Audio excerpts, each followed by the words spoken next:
they have these meetings that they have in the NFL, and they're having one right now, as a matter of fact. And one of the discussions is the tush push, and they're going to vote on this. Now, everybody, we have fun with that whole thing, but the rest of the NFL doesn't find it all that funny that Philadelphia, and by the way, it's not just Philadelphia, it's Buffalo. Matter of fact, John, if you combine both Philadelphia and Buffalo combined, 163 different pushes in 3 years with the tush push as what they're doing. And some of the arguments, I think, are somewhat reasonable. If you're talking about the health of players, I think you have to respect that and decide, is this something that is something that could get people hurt in a big way, maybe more often than not. I don't think we're seeing that, though, right? I mean, I don't recall seeing any of that, John. So I think overall, it seems like it's been something that everybody says, well, they're going to get hurt. Well, so far, so good. It hasn't really happened just yet. But I like what they're doing. They're giving it to the crowd. The Packers are the folks that actually really made the biggest fuss over it, John. They're the ones that went in for the proposal to say, hey, look, let's cut this whole thing. This is ridiculous. What do you think about this whole thing? I know one thing, and then I'll let you answer that, John. There was always a rule when you played, there was a rule that you cannot advance players. They're kind of advancing a player, aren't they? Yep. So I just wonder, I see both sides of this one. I don't know where they're going to land. I don't even really care that much, but it is some good fodder because everybody wants to talk about the tush push. Well, and the predictive markets are still saying they will not ban the tush push, Pete. Right. Will not. And I think to Pete's point, they should easily give it another year before they make that decision. And here's one of the big reasons why, Pete. There's a kid named Watson playing at, I think, Desmond Watson. He's playing at your old creamsicle place, Pete, the Tampa Bay Buccaneers. Bucks. Pete's got some creamsicle jerseys on the wall behind him, folks. Those old Tampa Bay dreamsicle, creamsicle, whatever it was.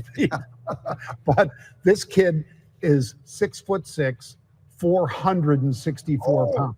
The draft pick out of Florida or whatever, free agent maybe, whatever he was. Biggest NFL player ever. And he's a defensive lineman.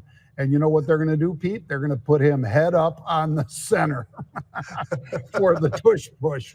Not to have him do the push, but to have him repel the push. Because if you can move a 464-pound man mountain like Desmond Watson, that's going to be a pretty tall order for anybody. And he's been practicing with Tampa Bay, Pete. I'm very interested to see if anybody can do the tush push if that kid's on the field. John, ironically, he's actually carried the ball on the offensive side as well at Florida. Yep. Yes, he has. So he's kind of both sides of this whole thing. So it really could play in. By the way, the tackle next to him, the other defensive tackle that's next to him is about 365. So I think they've got plenty of weight sitting there on the Tampa side, going to be able to stuff up that middle, I think, in a big way. Next up, John, I wanted to go to college football, and here's where, real quick, and this is right up your alley. Deion Sanders, Colorado. Their record is 13-12 for the 2 seasons he's been there. So a little over 500. They'll take that, I guess. Last year was much better. They had some huge improvements. They aren't going to have Travis Hunter. They're not going to have Shedeur and whoever else might have either been a free agent or a draft pick out of Colorado last year, this past year. But I'll tell you what, John, they have gone to the portal, and your guy Deion has absolutely crushed it in the portal. He's number 19 out of all the schools that are out there in the portal. He's number 19. He's got 28 commits, four 4-star guys. He's also got 23 3-star guys.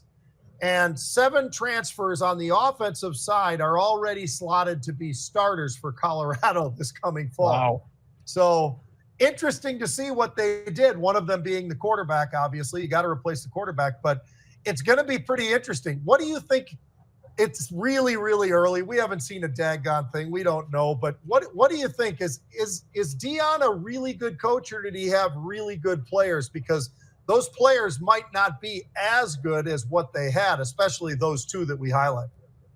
Yeah, I would say that Deion is a good coach. a great recruiter and just a good coach. Mhm. And, you know, if somebody wants to call me a hater for saying that, go ahead. But I've seen a lot of mistakes made on the field that I couldn't justify. And I don't think most other D1 schools could justify them. They, quite frankly, looked a little amateurish. But he is a hell of a recruiter. Yep. He has sold out that stadium. And I think we talked about it just a couple months ago, Pete. His new contract rivals any coach anywhere's contract.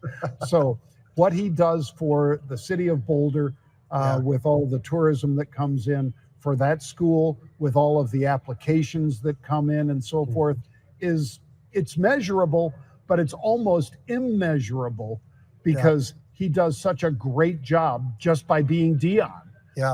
But by being Dion, does that make him a great coach? No.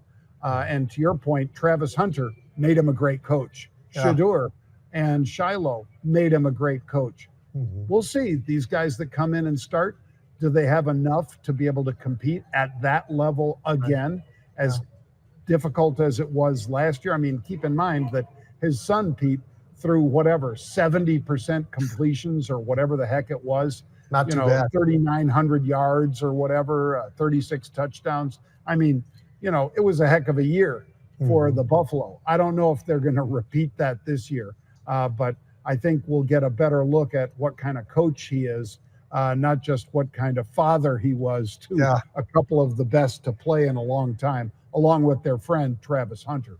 They lost some talent. They brought in some talent. We'll see how it all goes, and we'll see a lot more about what his coaching skills really look like, because how many guys in the NFL this past year were telling us, John, hey, looks like we might be seeing Dion go to the Cowboys, or we might see Dion.